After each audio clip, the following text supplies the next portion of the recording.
পুজো তো প্রায় চলেই এলো, হাতে গোনা আর কয়েকটা দিন মাত্র বাকি আছে। আর এখন থেকে আমরা কেনাকাটা শুরু করে দিয়েছি।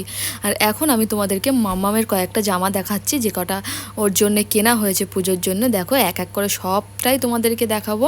দেখো প্রথমেই দেখালাম একটা ওয়ান পিসের মধ্যে, তারপরে এই যে একটা টপ আর হট প্যান্ট, তারপরেই তোমাদেরকে দেখাবো একটা স্কার্ট আর একটা টপ।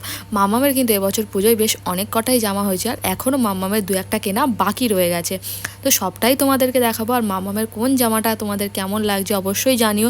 আমার তো বেশ ভালোই লাগছে ওই সাদা কালারের ওয়ান পিসটা।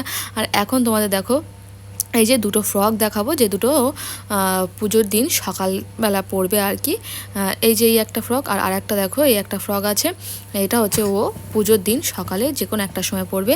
আর ওর জামাগুলো না খুবই সুন্দর হয়েছে। আর আমি না কেনাকাটা বেশ কয়েকটা দিন আগে থেকেই শুরু করে দিয়েছিলাম, তোমাদেরকে দেখানো হয়নি। আর এখন পুজো এসে গেছে তাই তোমাদেরকে দেখাচ্ছি। আর এটা হলো আমার দিদির ছেলের ড্রেস।